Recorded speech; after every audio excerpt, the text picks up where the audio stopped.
الحمد لله وكفى والصلاة والسلام على عباده الذين اصطفى خصوصا على أفضلهم وخاتم النبيين محمد الأمين وعلى آله وصحبه أجمعين. أما بعد فقد قال الله تبارك وتعالى كما ورد في سورة العنكبوت: اعوذ باللہ من الشیطان الرجیم بسم اللہ الرحمن الرحیم اتل ما اوحی الیک من الکتاب واقم الصلاة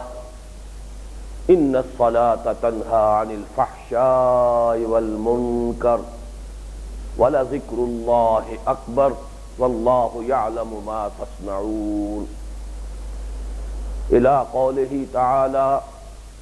والذین جاہدوا فینا لنہدینہم سبلنا وإن اللہ لمع المحسنین. وقال تبارک وتعالی كما ورد في سورة الكهف واتل ما اوحی الیک من کتاب ربک لا مبدل لکلماته ولن تجد من دونه ملتحدا. واصبر نفسك مع الذين يدعون ربهم بالغداة والعشي يريدون وجهه ولا تعد عيناك عنهم تريد زينة الحياة الدنيا ولا تطع من أغفلنا قلبه عن ذكرنا واتبع هواه وكان أمره فرطا. وقل الحق من ربكم فمن شاء فليؤمن ومن شاء فليكفر إنا أعتدنا للظالمين نارا أحاط بهم سرادقها وإن يستغيثوا يغاثوا بماء كالمهل يشوي الوجوه بئس الشراب وساءت مرتفقا. صدق الله العظيم. رب اشرح لي صدري ويسر لي امري واحلل عقدة من لساني يفقهوا قولي. اللهم ربنا الهمنا رشدنا واعذنا من شرور انفسنا. اللهم ارنا الحق حقا وارزقنا اتباعه وارنا الباطل باطلا وارزقنا اجتنابه.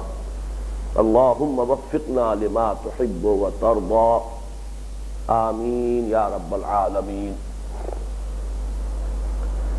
یہ بات اس سے پہلے بیان ہو چکی ہے کہ مطالعہ قرآن حکیم کے جس منتخب نصاب کا درس ان مجالس میں ہو رہا ہے اس کے حصہ پنجم کا جو درس دوم تھا لیکن نئی ترتیب میں وہ درس سوم ہے، تیسرا درس، وہ سورہ عنکبوت کے آخری 3 رکوعوں پر مشتمل ہے، 5واں، 6واں، 7واں رکوع. مزید برآں اسی کے ضمیمے کے طور پر اس درس میں سورہ کہف کی بھی ہم مضمون آیات شامل ہیں. یہ 3 آیات ہیں جن کی ابھی تلاوت کی گئی ہے، آیات نمبر 27، 28 اور 29. جہاں تک سورہ عنکبوت کے 3 رکوعوں کا تعلق ہے، جیسے کہ اس سے قبل کے 3 رکوعوں کے بارے میں عرض کیا گیا کہ اس میں بھی 2 مضامین کی لڑیاں تھیں کہ جو آپس میں گتھی ہوئی تھیں. اگرچہ اصلاً اس میں جو مکی صورتوں کے عام مضامین ہیں انہی کا بیان ہے، توحید کا بیان ہے، اثبات معاد کا بیان ہے اور انباء الرسل، انبیاء اور رسولوں کے حالات کا بیان ہے، ان کی قوموں کے انجام کا بیان ہے. لیکن در حقیقت انہی کے بین السطور 2 تصویریں پیش کی گئیں یا 2 آئینے دکھا دیے گئے کہ جو حق و باطل کی کشمکش سرزمین مکہ میں جاری تھی. ایک جانب نبی اکرم صلی اللہ علیہ وسلم اور آپ کے جانثار صحابہ کرام تھے، دوسری جانب قریش مکہ اور ان کے سردار تھے. اس کشمکش میں جو 2 کردار تھے دکھایا یہ گیا ہے، علامہ اقبال کے اس شعر کے مصداق کہ ستیزہ کار رہا ہے ازل سے تا امروز چراغ مصطفی سے شرار بولہبی. یہ کشمکش ہمیشہ چلی آ رہی ہے داعیان حق آتے رہے، انبیاء آتے رہے، اللہ کے رسول مبعوث ہوتے رہے، وہ اپنی دعوت پیش کرتے رہے، سردار اپنی اپنی قوم کے ان کی مخالفت پر قبر کستے رہے۔ چنانچہ یہ دو کردار ہیں کہ جو اس تاریخ کے آئینے میں گویا کہ اس وقت جو بھی شکل تھی مکے میں، انہی کی تصویر ہے جو دکھائی گئی۔ اسی میں مسلمانوں کے لیے صبر کی تلقین، اللہ تعالیٰ کی نصرت کے بارے میں پر امید رہنا، یہ گویا کہ مسلمانوں کی حوصلہ افزائی کے لیے اور کفار کے لیے تحدید اور تنبیہ کہ جس انجام سے فرعون نہ بچ سکا، جس انجام سے قوم سمود اور عاد جیسی زبردست اقوام نہ بچ سکی، جس انجام سے عمودہ اور سمور کی جو بستیاں ہیں وہ جو تباہ و برباد ہوئی اور جس سے دو چار ہوئی ہیں، آخر تم کیسے بچ جاؤ؟ تمہارا بھی وہی حشر ہو کر رہے گا اگر تم نے اسی طرح اس دعوت کی مخالفت پر قبر کسے رکھے۔ کچھ ایسا ہی معاملہ ان تین رکوعوں کا بھی ہے۔ ان میں بھی دو مضامین کی لڑیاں ہیں کہ جو آپس میں پیوست ہیں یا گندھی ہوئی ہیں۔ اس کی بہت سے حضرات کو شاید یہ بات یاد آ گئی ہو کہ اس کی ایک مثال جو ہے سورہ بقرہ کے نصف ثانی کے ضمن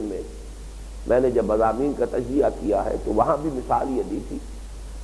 کہ چار لڑیاں ہیں کہ جو آپس میں وہاں گندھی ہوئی ہیں کہ جیسے مختلف لڑیوں کو بٹ کر ایک رسی کی شکل دی جاتی ہے۔ اب اگر وہ مختلف رنگ کی لڑیاں ہیں تو جب آپ رسی کو دیکھیں گے تو وہ رنگ کٹے پھٹے نظر آئیں گے۔ رسی کو کھول دیں گے تو معلوم ہوگا کہ ایک سرخ لڑی ہے اور وہ مسلسل ہے، ایک نیلی ہے وہ مسلسل ہے، ایک ہری ہے وہ مسلسل ہے، ایک سفید ہے وہ مسلسل ہے۔ لیکن جب آپ ان کو بٹ دیتے ہیں تو اب رسی کو جب دیکھیں گے تو وہ رنگ جو ہے وہ منقسم نظر آئیں گے کہ ابھی سرخ نظر آ رہا ہے، پھر وہ نیلا ہے، پھر ہرا ہے، پھر وہ سفید ہے۔ اسی طریقے سے ان تین رکوعوں میں دو لڑیاں ہیں مضامین کی۔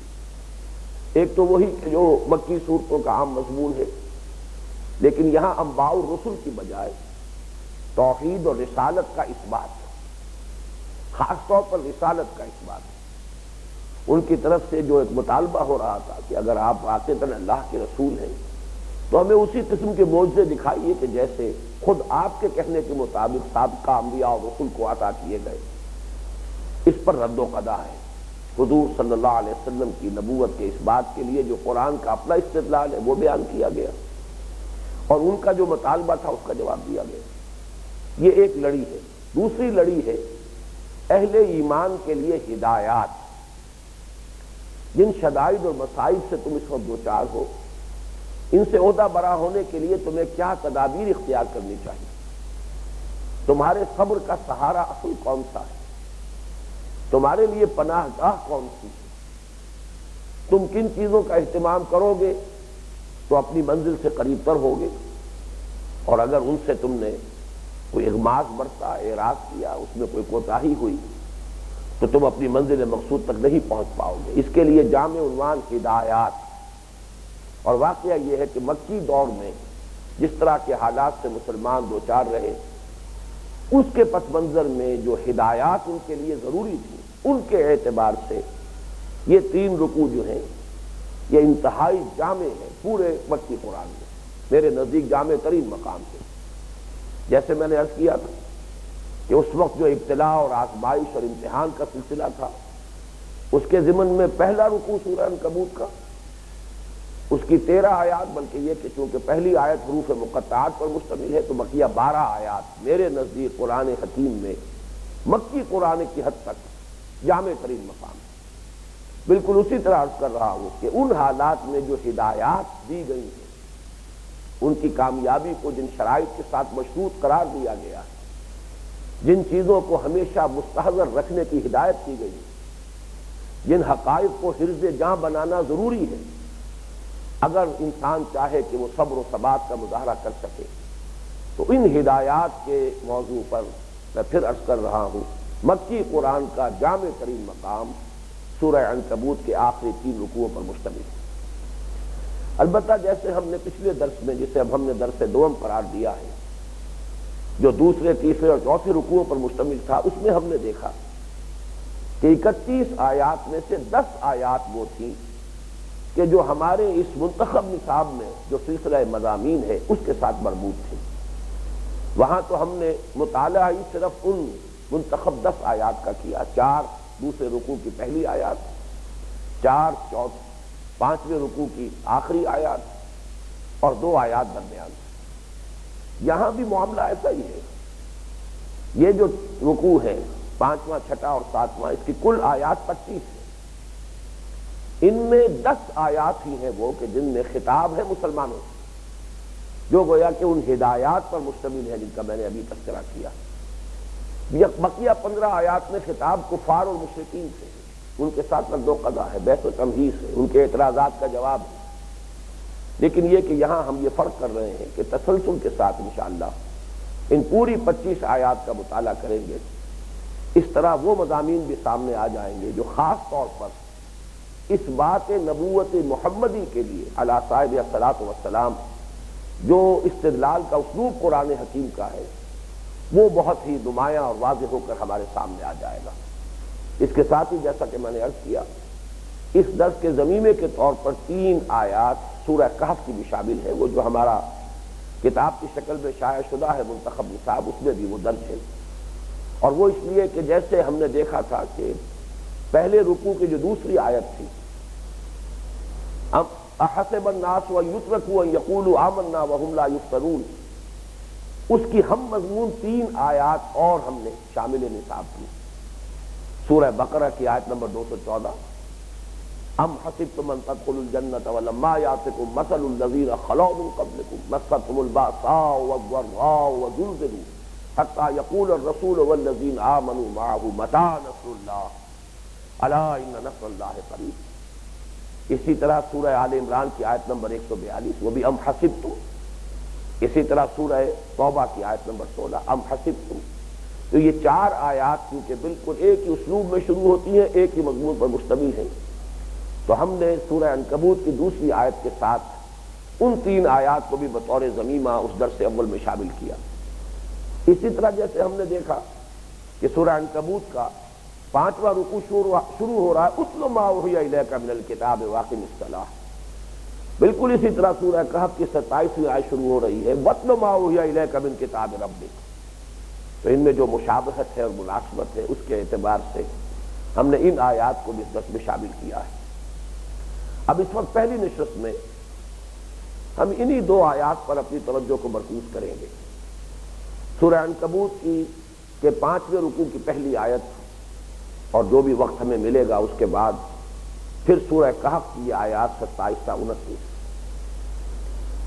اتل ما اوحی الیک من الکتاب واقم الصلاۃ، تلاوت کرو اس شے کی جو وحی کی گئی ہے آپ کی جانب کتاب میں سے، قرآن مجید میں سے جو حصہ ہے محمد صلی اللہ علیہ وسلم آپ کی جانب وحی کیا جا چکا ہے۔ یہاں الکتاب کے دونوں معنی ہو سکتے ہیں، ایک تو الکتاب مراد ہے قرآن، قرآن حکیم میں سے ظاہر بات ہے کہ ابھی ایک حصہ ہی ہے جو نازل ہوا تھا، کیونکہ ہم یہ پہلے دیکھ چکے ہیں کہ سورہ عنکبوت کا زمانہ نزول سن 5-6 نبوی ہے، گویا کہ مکی دور بھی ابھی نصف تک پہنچا تھا۔ اس اعتبار سے زیادہ سے زیادہ چوتھائی قرآن یا 1/3 قرآن ابھی تک نازل ہوا۔ تو الکتاب یہاں اگر القرآن کے معنی میں ہے تو ما اوحی الیک من الکتاب، جو وحی کیا جا چکا ہے اے نبی آپ کی جانب اب تک قرآن میں سے، کتاب میں سے، اس کی تلاوت کرتے نہیں، پڑھتے نہیں۔ اور الکتاب سے دوسرا مراد بھی ہو سکتا ہے کہ در حقیقت اللہ تعالیٰ کی طرف سے جو کتابیں نازل ہوئی ہیں وہ سب الکتاب ہی کے زمرے میں، یہ ایک ہی کتاب ہے۔ جیسے ہم کہتے ہیں کہ ایک کتاب کے مختلف ایڈیشن تھے، اس کا سب سے پہلا ایڈیشن وہ تھا کہ جو تورات کی صورت میں حضرت موسیٰ علیہ السلام کو عطا کیا گیا، اور اسی میں پھر کچھ اضافے ہوئے ہیں، کچھ اس کے اندر سے چیزیں منسوخ کی گئی ہیں۔ ناسخ و منسوخ کا مسئلہ بہت اہم ہے۔ بہرحال اس کا آخری اور مکمل اور جامع اور محفوظ ایڈیشن یہ قرآن حکیم، یہ دونوں مراد ہو سکتے ہیں، لیکن اصل شے جو یہاں پر توجہ کی ہے وہ یہ ہے کہ زور دیا جا رہا ہے کہ ان حالات میں صبر اور ثبات اور استقامت کا سب سے بڑا ذریعہ تلاوت قرآن، اتل ما اوحی الیک من الکتاب واقم الصلاۃ، تلاوت کرتے رہو۔ اگرچہ یہاں بعض حضرات نے اتلو کے معنی لیے ہیں کہ تلاوت کر کے سناؤ، سناتے رہو اس شے کو کہ جو تمہاری جانب وحی کی گئی ہے قرآن میں سے، کتاب میں سے۔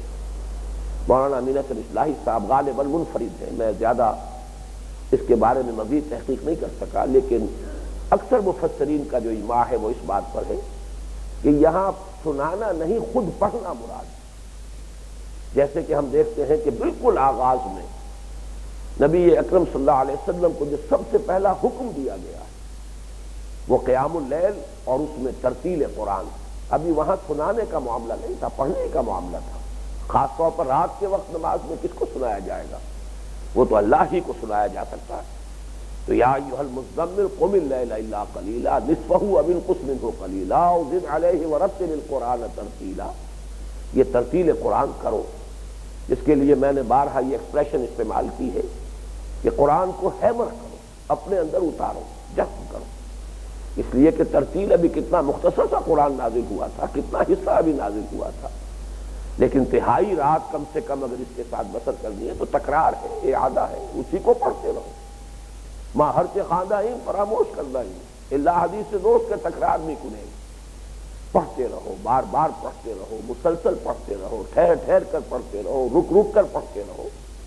تو اتل ما اوحی الیک من الکتاب، میرے نزدیک یہی رائے صحیح ہے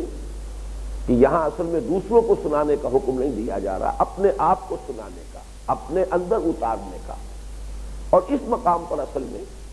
یہاں مخاطب اگرچہ بظاہر تو واحد کا صیغہ ہے، حضور ہے صلی اللہ علیہ وسلم، اصلاً یہاں اب آ کر حضور نہیں بلکہ آپ کی وساطت سے اہل ایمان یہاں پر مخاطب ہے۔ اے مسلمانوں، جن شدائد سے تمہیں سابقہ ہے، جن مصائب سے تمہیں عہدہ برا ہونا پڑ رہا ہے، جو سختیاں جھیلنی پڑ رہی ہیں، جن امتحانوں میں سے گزرنا پڑ رہا ہے، جن بھٹیوں میں سے گزرنا پڑ رہا ہے، اس میں تمہارے لیے سب سے بڑا سہارا تمہارے لیے، جیسے کہ دوسری آیت میں نے آپ کو سنائی تھی بالکل آغاز میں جب صبر کے مباحث پر ہم تمہیدی گفتگو کر رہے تھے، کہ خود حضور سے فرمایا فاصبر وما صبرک الا باللہ، اے نبی صبر کیجئے، اور آپ کا صبر تو صرف اللہ ہی کے سہارے ہے۔ انسان جو بھی صبر کرتا ہے جھیلتا، کوئی نہ کوئی سہارا اسے ذہنی درکار ہوتا ہے۔ میں کس لیے کر رہا ہوں؟ ایک شخص ہے راتوں کو جاگ رہا ہے، نیند کی قربانی دے رہا ہے، ایک سہارا ہے سامنے کہ مجھے کمپٹیشن کے امتحان میں بیٹھنا ہے، یا وہ وقت آ گیا ہے کہ میں اب اس جگہ پر آ گیا ہوں کہ اگر یہ امتحان پاس نہ کروں تو پھر میری آگے ترقی نہیں ہوگی، ایفیشنسی بار پر آ کر میں کھڑا ہو گیا ہوں، راتوں کو جاگ رہا ہے، محنت کر رہا ہے۔ اور ایسے لوگ بھی ہوتے ہیں کہ جو اس عمر سے گزر چکے ہوتے ہیں جبکہ کچھ انسان کے لیے نئی بات سیکھنا، کو پڑھنا لکھنا آسان ہوتا ہے، کرتے ایک ہدف ہے، ایک مقصود ہے، کسی شے کے ساتھ ایک دلی تعلق ہے، کسی چیز کا انسان کے ذہن پر اس درجے تسلط ہو چکا ہے، جسے ہم کہتے ہیں کسی شے نے انسان کو اتنا پوزیس کر لیا ہے کہ اب اس کی بنا پر وہ سب کچھ کرنے کے لیے تیار ہے، بڑی سے بڑی قربانی دینے کے لیے تیار ہے، بڑے سے بڑا ایثار کرنے کے لیے تیار ہے۔ بلکہ واقعہ یہ ہے کہ یہ بڑی قربانی اور بڑا ایثار اور بڑا امتحان دیکھنے والوں کو نظر آتا ہے،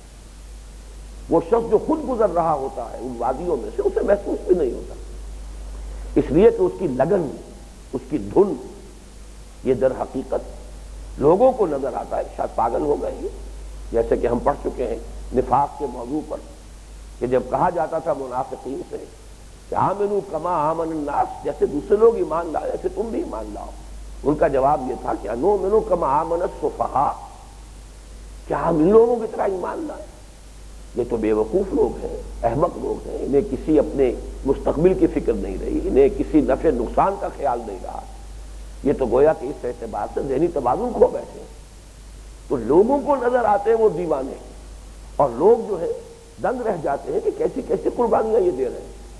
لیکن جس شخص کو واقعتاً کوئی دھن لگ چکی ہے، اس پر اگر کوئی دھن سوار ہو چکی ہو تو اس کے لیے وہ چیزیں بڑی آسان ہیں۔ اب اگر کسی کو اللہ کے ساتھ وہ تعلق قائم ہو چکا ہو، کسی کی اللہ کے ساتھ وہ محبت کا رشتہ جو ہے استوار ہو چکا ہو،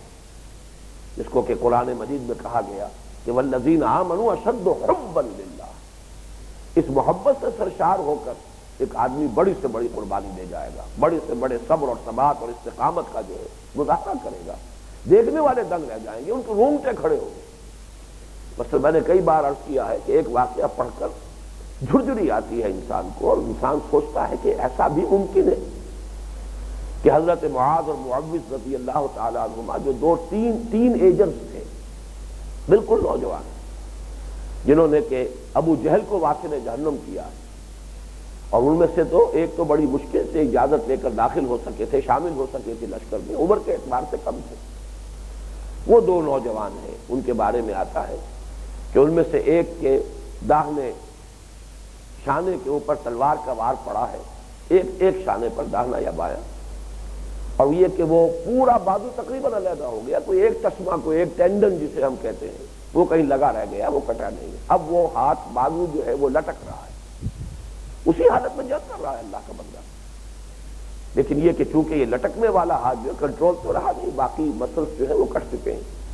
تو وہ آڑے آ رہا ہے۔ تو روایات میں آتا ہے کہ انہوں نے اپنے ایک پاؤں کے نیچے اپنا وہ ہاتھ رکھا اور زور کا جھٹکا دیا اور بازو کو علیحدہ کیا اور پھینک دیا کہ اللہ کی راہ میں اور اس جہاد کے راستے میں اب یہ میرے جسم کا یہ حصہ رکاوٹ بن رہا ہے، جھرجھری آتی۔ لیکن میں یقین سے کہہ سکتا ہوں انہیں کچھ محسوس بھی نہیں ہوا ہوگا کہ میں نے کیا کیا، اس لیے کہ وہ دھن ایسی تھی، وہ لگن اتنی شدید تھی کہ پھر انسان کو کسی چیز کا احساس نہیں ہوتا۔ اب وہ لگن اور وہ دھن برقرار رکھنے کا واحد ذریعہ قرآن حکیم کی تلاوت ہے، اس لیے کہ یہ اللہ کا کلام ہے۔ عظمت قرآن کے موضوع پر میں نے بارہا جو تقاریر کی ہیں ان میں خاص طور پر اس نقطے کو واضح کرنے کی کوشش کی ہے کہ کلام جو ہے وہ متکلم کی صفت ہوتا ہے، گویا کہ یہ اللہ کی صفت ہے۔ اس کے حروف اب یہ لکھے ہوئے ہیں تو اس کا ایک رسم الخط ہے، جب ہم پڑھتے ہیں تو مخارج سے ان الفاظ کو ادا کرتے ہیں، لیکن حقیقت میں یہ اللہ کا کلام جو اللہ کی صفت ہے،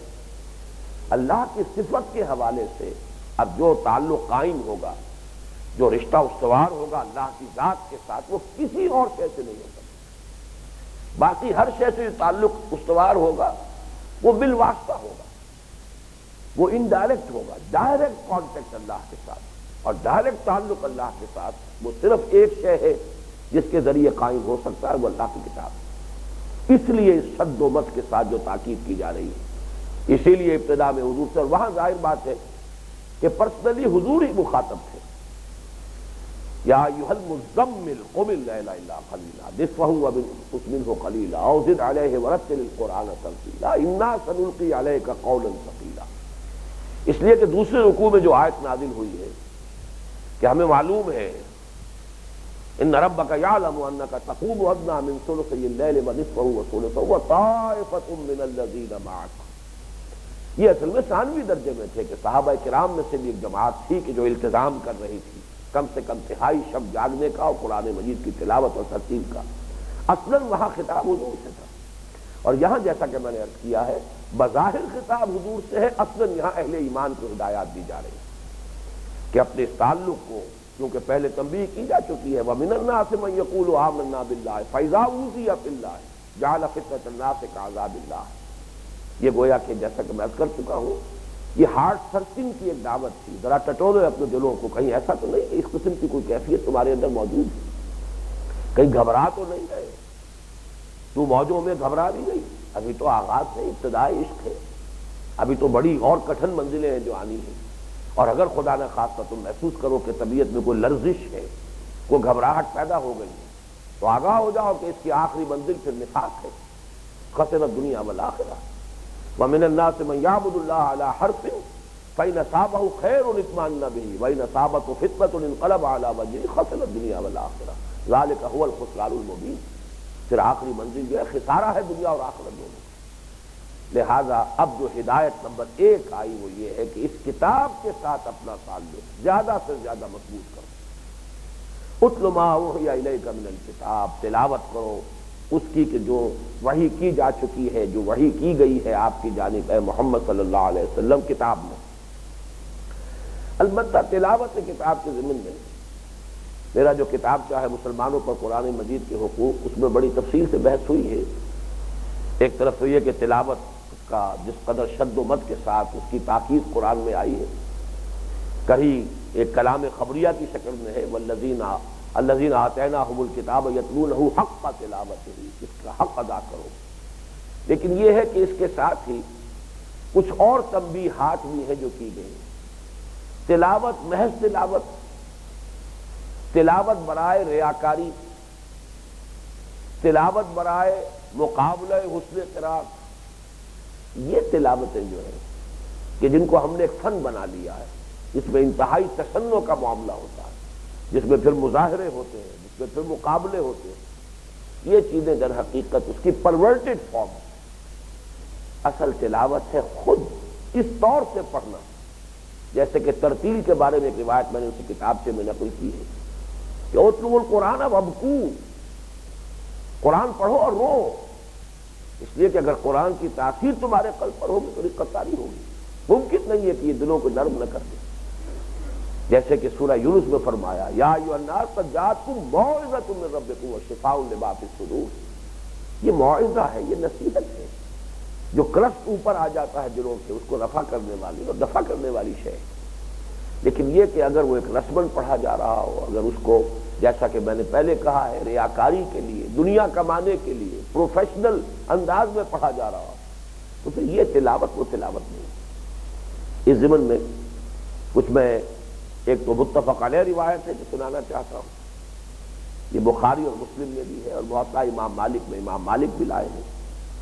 کہ کچھ لوگ ایسے ہوں گے، میری امت کے کچھ لوگ ایسے بھی ہیں، حضور نے فرمایا، مرفوع حدیث ہے، یقرؤون القرآن ولا یجاوز حناجرہم، قرآن تو بہت پڑھتے ہیں، وہ خوب پڑھتے ہیں، قرأت کرتے ہیں،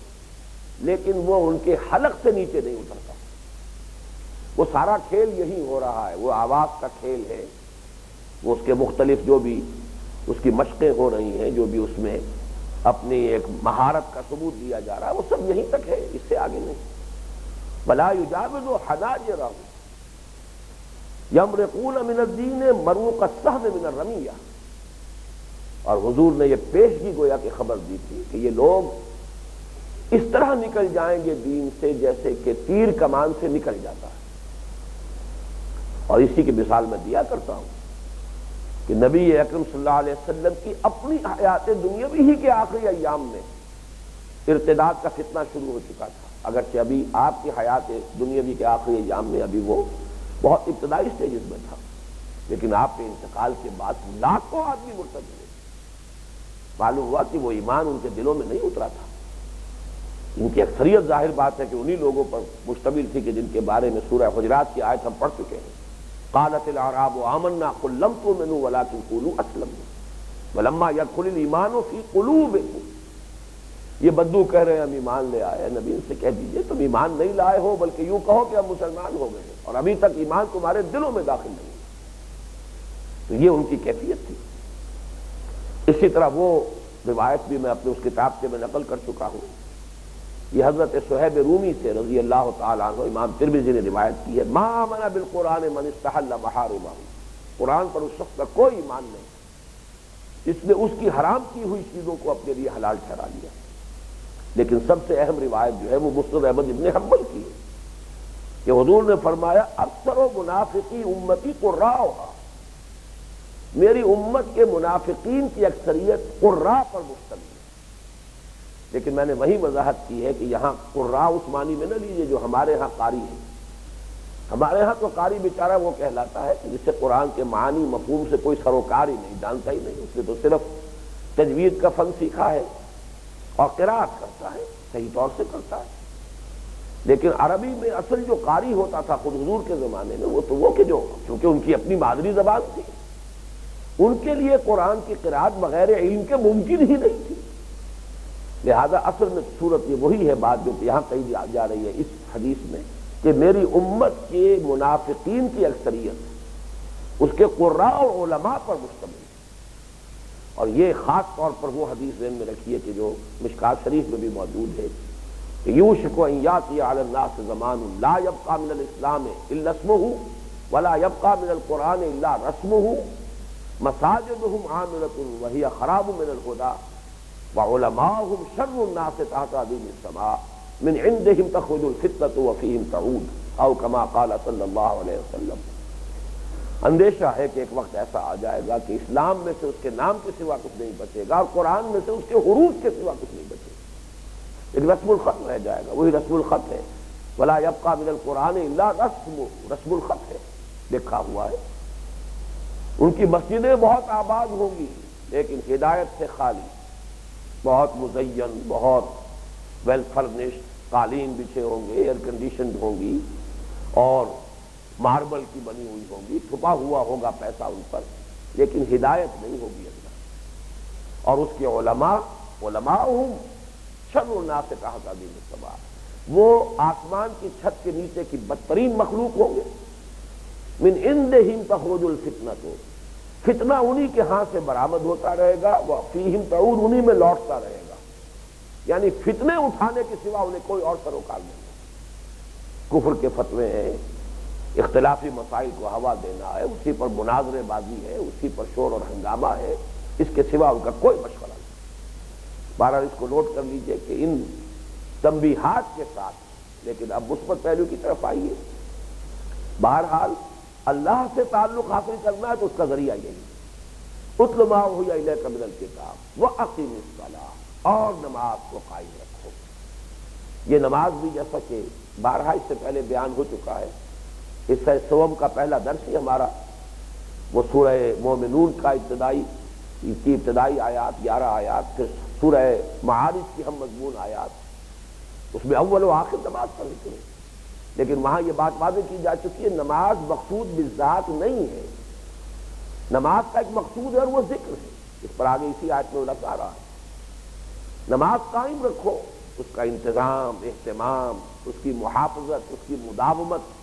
یہ سب الفاظ آ چکے ہیں اس شخص کے حوالے سے۔ الذین هم علی صلواتہم یحافظون، الذین هم صلاتہم دائمون، تو یہ ان کی مداومت، محافظت نماز کی، اس کا پورا نظام، یہ در حقیقت قرآن مجید تو گویا کہ مجسم ذکر ہے، لیکن یہ اقیم الصلاۃ لذکری، نماز کو قائم کرو میری یاد کے لیے، یہ در حقیقت نماز ذریعہ ہے ذکر الہی کا۔ وہ لفظ کے بعد میں آ رہا ہے تو میں اس کے بارے میں مزید اس وقت عرض کروں گا۔ تو اتل ما اوحی الیک من الکتاب واقم الصلاۃ، تلاوت کرتے رہو، پڑھتے رہو، کتاب میں سے جو شے وحی کی گئی ہے آپ کی جانب اور جو کی گئی ہے حضور کی جانب، اے مسلمانوں مداومت کرو اس کی تلاوت پر۔ واقم الصلاۃ، میں نے یہاں قرآن مجید کی وہ تاثیر جو ہے یہاں بیان نہیں کی کہ جو جیسے اس کتابچے میں بھی آ چکی ہے، کہ یہی ہے کہ جو دلوں پر زنگ جو آ جاتا ہے اس کو دور کرنے کا ذریعہ ہے۔ وہ روایت میں وہاں دے چکا ہوں کہ حضور نے فرمایا کہ ان هذه القلوب لتصدع كما يصدع الحديد اذا اصابه الماء، قیل فما، اس کے لیے سیکل کون سا ہے؟ فما جلاؤها یا رسول اللہ، دلوں پر زنگ آ جاتا ہے جیسے کہ لوہے پر پانی پڑے تو زنگ آتا ہے، تو جلا کیا ہے، سیکل کیا ہے؟ کثرت ذکر الموت و تلاوت القرآن۔ یہاں جو ہے اصل میں شے کیا ہے کہ اللہ کے ساتھ تعلق کا سب سے مؤثر، سب سے قریبی، سب سے براہ راست ذریعہ قرآن حکیم، کیونکہ یہ اس کی صفت ہے۔ اتل ما اوحی الیک من الکتاب واقم الصلاۃ، نماز قائم رکھو۔ ان الصلاۃ تنہی عن الفحشاء والمنکر، یقیناً نماز منع کرتی ہے فحش اور منکر کاموں۔ ان الفاظ سے خامخواہ کا ایک اشکال بعض لوگوں نے پیدا کر لیا ہے، اس لیے کہ منع کرنا، روکنا، اس کا لازمی نتیجہ یہ نہیں نکلتا کہ جسے منع کیا جا رہا ہے وہ منع ہو ہی جائے گا، یا جس کو روکا جا رہا ہے وہ رک ہی جائے گا۔ جب ہم کہتے ہیں کہ امر بالمعروف کرو، نہی عن المنکر کرو، اس کا لازمی نتیجہ یہ تو نہیں ہے کہ آپ کامیاب ہو جائیں گے، لیکن امر بالمعروف اپنی جگہ امر بالمعروف ہے، نہی عن المنکر اپنی جگہ نہی عن المنکر ہے، اس کی تاثیر، اس کا نتیجہ یہ اس کے ساتھ لازم و ملزوم نہیں ہے، یہ دونوں چیزیں اپنی جگہ پر جداگانہ ہیں۔ تو نماز تو لازماً روکتی ہے، اب اگر لوگ نہیں رک رہے تو اس میں نماز کا کوئی قصور نہیں ہے، اس میں کوئی منطقی یا کوئی عقلی جو ہے اشکال نہیں ہے، لیکن نماز روکتی ہے، اس میں کیا شک ہے؟ اس پر پورے مقالے لکھے جا سکتے ہیں، پوری تقریر کی جا سکتی ہے، لیکن یہ ہے کہ جو میں یہاں جو زور دینا چاہتا ہوں یہ کہ اس اشکال کی کوئی بنیاد نہیں ہے۔ یوں ہم کہہ سکتے ہیں کہ جو نماز حقیقتاً نہیں روک رہی، جس نماز سے کہ لوگ نہیں باز آ رہے فحش اور منکر سے، وہ صورت نماز ہے، حقیقت نماز نہیں۔ یہ نتیجہ تو نکالا جائے تو صحیح ہوگا، لیکن اس میں اشکال کہ لوگ نمازی بھی ہیں اور ان کا کردار جو ہے ہمیں بالکل متضاد نوعیت کا نظر آتا ہے۔ نمازیں پڑھنے والے بھی ہیں، بلیک مارکیٹنگ بھی کر رہے ہیں، بہت سنگ دل لوگ بھی ہیں، بہت کٹھور لوگ ہیں، ان کے ہاں ہر طرح کی اونچ نیچ کاروبار کے اندر ہے، دھوکہ ہے، فریب ہے، نمازی پکے ہیں۔ لیکن یہ کہ یہ جو ہمارے ہاں اس وقت ایک نظر آ رہی ہے صورتحال، وہ بالفعل موجود ہے، لیکن اس کی بھی میں اب آپ کو حدیثیں سنا رہا ہوں، اس کی بھی وضاحت حضور صلی اللہ علیہ وسلم کی طرف سے ہو چکی ہے۔ چنانچہ ایک روایت جو ابن ابی حاتم میں ہے عمران ابن حسین سے رضی اللہ تعالی عنہ، حضور نے فرمایا من لم تنہہ صلاۃہ عن الفحشاء والمنکر فلا صلاۃ لہ، وہ شخص جسے اس کی نماز نہیں روک پا رہی فحش اور منکر سے، حقیقت میں اس کی کوئی نماز ہے ہی نہیں۔ فویل للمصلین الذین هم عن صلاتهم ساہون الذین هم یراؤون ویمنعون الماعون، تو ہلاکت ہے، بربادی ہے، تباہی ہے ان نمازیوں کے لیے کہ جو اپنی نمازوں سے غافل ہیں۔ ایک رسم ہے، شاہ ولی اللہ دہلوی نے آفات صلاۃ میں سے شمار کیا ہے نماز کی عادت ہو جانا، انسان عادی ہو گیا، جیسے انسان کسی اور شے کا عادی ہو جائے، اگر وہ عادت بن گئی ہے تو ایک خاص وقت میں اس کی طلب اندر سے ابھرے گی، وہ ایک نفسیاتی یا نفسانی تقاضا ہوگا، بلکہ کہا جا سکتا ہے کہ طبعی تقاضا ہوگا، اس کا انسان کے فکر سے، سوچ سے کوئی تعلق نہیں۔ تو وہ نماز سے جس کا تعلق انسان کے فکر سے، انسان کی سوچ سے، انسان کے قلب سے، انسان کے شعور سے نہ ہو، وہ یقیناً ایک رسم تو ہے، نماز کی شکل تو ہے۔ ایک بہت ہی خوبصورت شعر ہے کسی عربی شاعر کا، یعزون عنک وعین العزاء ولکنہ عمل مستحب، وہ اپنے کسی محبوب کے انتقال پر کہہ رہا ہے کہ لوگ آ رہے ہیں، تعزیت کر رہے ہیں، مجھے تسلی دینا چاہ رہے ہیں، یعزون عنک وعین العزاء، کہاں سے تسلی ہو سکتی ہے، کیسے مجھے سکون آ سکتا ہے، لیکن یہ کہ جو کرنے والے کر رہے ہیں ولکنہ عمل مستحب، ایک مستحب عمل ہے، وہ کیے چلے جا رہے ہیں، وہ اپنے لیے تو ثواب حاصل کر رہے ہیں، آ کر تعزیت مجھے کر رہے ہیں، نہیں تعزیت ہو کیسے، مجھے چین آئے کیسے، مجھے تسلی ہو تو کیسے۔ تو بالکل اسی طرح ایک عمل مستحب تو ہے نماز، اس معنی میں اجر و ثواب سے خالی نہیں ہوگی۔ اس فرق کو ضرور نوٹ کیجئے، ہمیں انتہا پسند نہیں ہونا چاہیے کہ اگر کوئی شخص وقت نکالتا ہے اور اپنے اور مصروفیات کو چھوڑ کر آیا ہے، یہی وقت وہ کسی اور کام میں لگا سکتا تھا، تو ایک اس کی محنت اور مشقت جو ہے یہ تو ان ریوارڈڈ نہیں جائے گی، یہ اس کے کریڈٹ میں جائے گا، اس کا کچھ نہ کچھ جو ہے اندراج ہوگا ایک ثواب سے، لیکن نماز نہیں ہے، نماز شے دیگر ہے۔ جیسے کہ وہ حدیثیں جو ہے رمضان مبارک میں ہر مرتبہ یاد کرائی جاتی ہیں کہ من لم یدع قول الزور والعمل به فلیس للہ حاجۃ ان یدع طعامہ وشرابہ، جو شخص جھوٹ بولنا نہیں چھوڑتا، جھوٹ پر عمل کرنا نہیں چھوڑتا، تو اللہ کو کوئی ضرورت نہیں ہے کہ اپنا کھانا پینا چھوڑ دے۔ کم من صائم لیس لہ من صومہ الا الجوع، کتنے ہی روزے دار ایسے ہیں جنہیں اپنے روزے سے سوائے بھوک کے اور کچھ حاصل نہیں ہوتا۔ اسی طریقے سے یہ حدیث ہے من لم تنہہ صلاتہ عن الفحشاء والمنکر لم یزدد بہا من اللہ الا بعدا، یہ بھی ابن ابی حاتم میں بھی ہے، طبرانی میں بھی ہے، حضرت عبداللہ ابن عباس رضی اللہ تعالی عنہما سے۔ جس شخص کو اس کی نماز فحش اور منکر سے نہیں روک سکتی تو اس کو اس کی نماز سے سوائے اللہ سے دوری کی اور کچھ حاصل نہیں ہوگا۔ یہ بہت زیادہ تنبیہ والی حدیث ہے کہ بجائے اس کے کہ قرب بہت دوری حاصل ہو جاتی ہے، اس لیے کہ نماز پڑھتے ہوئے اقرار کرتا چلا جا رہا ہے ایاک نعبد و ایاک نستعین، اور باہر نکل کر مسجد سے یا نماز سے فارغ ہو کر اللہ ہی کے احکام توڑنے شروع کر دے، تو یہ تو گویا کہ ڈھٹائی میں اضافہ ہوتا چلا جا رہا ہے۔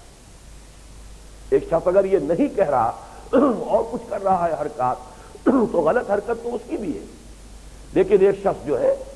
دن میں 50 مرتبہ دہرا رہا ہے ایاک نعبد و ایاک نستعین، لیکن عمل اس کا وہی کا وہی ہے، پر نالا وہی گر رہا ہے،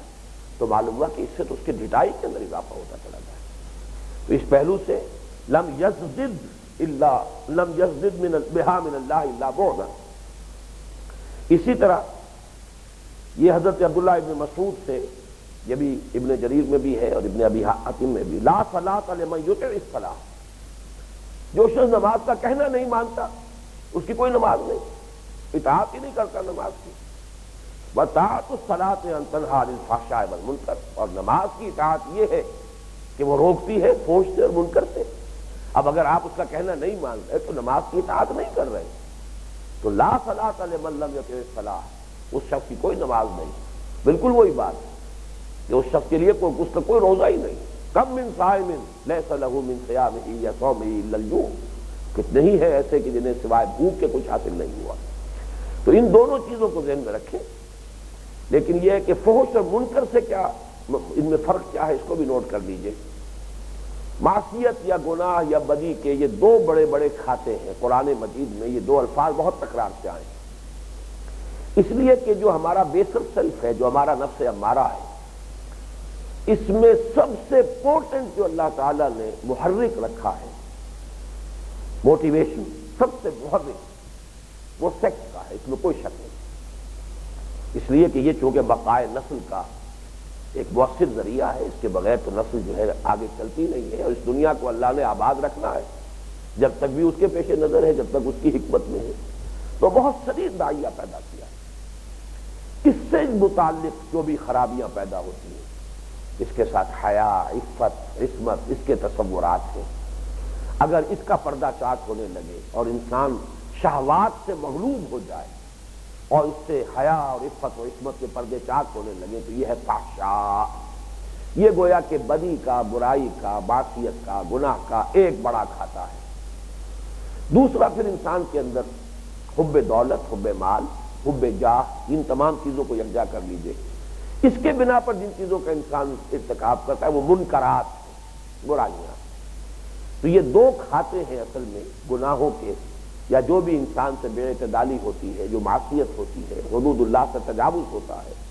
اسی لیے قرآن مجید میں یہ دو الفاظ بکثرت آئے ہیں، جڑے ہوئے اسی طرح ایک جوڑے کی حیثیت سے بریکٹڈ ہو کر۔ وَلَذِكْرُ اللَّهِ أَكْبَرُ، اور اللہ کا ذکر تو سب سے بڑی شے ہے۔ یہ بڑا اہم اور قابل توجہ مقام ہے یہاں کہ قرآن مجید الذکر ہے، یہ بارہا بات سامنے آ چکی ہے۔ انا نحن نزلنا الذکر وانا لہ لحافظون، الذکر مجسم ذکر قرآن حکیم، اور نماز بھی اقیم الصلاۃ لذکری، نماز قائم کرو میری یاد کے لیے۔ جب دونوں کا تذکرہ آ گیا تو وَلَذِكْرُ اللَّهِ اکبر کی یہاں مزید ضرورت کیا ہے؟ عام رائے تو یہ بنتی ہے کہ اس میں ذکر دوام یا ذکر کثیر جو ہم پڑھ چکے ہیں سورہ جمعہ میں، وَاذْكُرُوا اللَّهَ كَثِيرًا لَعَلَّكُمْ تُفْلِحُونَ، جب نماز سے فارغ ہو جاؤ فَإِذَا قُضِيَتِ الصَّلَاةُ، تو پھر یہ کہ فَانتَشِرُوا فِي الْأَرْضِ وَابْتَغُوا مِن فَضْلِ اللَّهِ وَاذْكُرُوا اللَّهَ كَثِيرًا، ذکر کثیر، ذکر دوام۔ اور اس کی شکلیں کیا ہیں؟ ایک تو ادعیہ ماثورہ ہیں، اذکار مسنونہ ہیں، ہر وقت جو ہے انسان اپنی لو اللہ کے ساتھ لگائے رکھے، چاہے دنیا کے کاموں میں اس کے ہاتھ مشغول ہوں لیکن قلب جو ہے اللہ کے ساتھ مشغول رہے، یہ ذکر دائم ہے، ذکر دوام۔ لیکن اس کا ایک اور پہلو ہے اور وہ بہت لطیف ہے اور بہت اہم ہے کہ یہ دونوں در حقیقت ذکر کے ذرائع ہیں۔ اصل ذکر کسے کہتے ہیں؟ یہ ہمارے اس منتخب نصاب کے حصہ دوم میں جو درس غالباً دوم تھا، سورہ آل عمران کی جو آخری رکوع کی آیات پر مشتمل تفصیل سے بحث آتی، ذکر ہے استحضار اللہ فی القلب، دل میں اللہ کی یاد کا آ جانا ذکر ہے، مستحضر ہو جائے اللہ۔ لیکن نماز بھی آدمی پڑھ رہا ہے لیکن دھیان کہیں اور ہے، تو عمل مستحب تو ہو گیا اس شعر کے مطابق جو میں نے عرض کیا، کچھ اجر و ثواب بھی مل گیا، ذکر نہیں ہوا۔ تلاوت قرآن تو ہو رہی ہے اور قرآن ختم کر رہا ہے آدمی، ہر ہفتے کر لیا ہے، یا ایسے بھی لوگ ہیں کہ جو اس سے بھی زیادہ کثرت کے ساتھ تلاوت کرتے، لیکن یہ کہ وہ ایک عادت کے طور پر بس اوپر ہی اوپر ایک چیز ہے کہ جو ایک انسان جو ہے کرتا چلا جا رہا ہے، وہ قلب کے ساتھ، شعور کے ساتھ اس کا کوئی ربط قائم نہیں ہوا، تو وہ ذکر حقیقی اس سے میسر نہیں آیا۔ اصل شے، بڑی شے، وہ جو چیز کے در حقیقت مؤثر ہے وہ تو ذکر ہے۔ تمہارا تعلق اللہ کے ساتھ ہوگا جبکہ ذکر کی حقیقت تمہیں میسر آ جائے۔ اگر یہ نہیں ہے تو پھر الفاظ آ رہے ہیں عمل المستحب ولکنہ عمل المستحب، ایک نیکی کا کام ہے، ثواب کچھ نہ کچھ اس کا جو ہے کچھ نہ کچھ کریڈٹس تمہیں مل جائیں گے، لیکن یہ ہے کہ جو اصل مقصود ہے اللہ کے ساتھ تعلق کا مضبوط ہو جانا، وہ حاصل نہیں ہوگا، اور وہ درکار ہے صبر و ثبات اور استقامت کے لیے، استقلال کے لیے، ان بھٹیوں میں سے گزرنے کے لیے کامیابی کے ساتھ امتحانات میں سرخرو ہو کر نکلنا۔ اس کے لیے اصل شے ہے تعلق باللہ، واللہ یعلم ما تصنعون، اور اللہ خوب جانتا ہے جو کچھ کہ تم کر رہے ہو۔ اس میں تنبیہ ہے کہ سیلف اسیسمنٹ انسان کو کرتے رہنا چاہیے، اس لیے کہ اللہ تعالیٰ کے حضور میں حاضر ہونا ہے۔ حاسبوا انفسکم من قبل ان تحاسبوا، اپنا محاسبہ کر لو اس سے پہلے کہ تمہارا محاسبہ کیا جائے۔ تو دیکھ لیا کرو کہ یہ تلاوت قرآن اور نماز کا جو اہتمام کر رہے ہو، اس سے جو اصل مقصود ہے ذکر، وہ بھی تمہیں حاصل ہو رہا ہے یا نہیں۔ بارک اللہ لی و لکم فی القرآن العظیم ونفعنی وإیاکم بالآیات والذکر الحکیم۔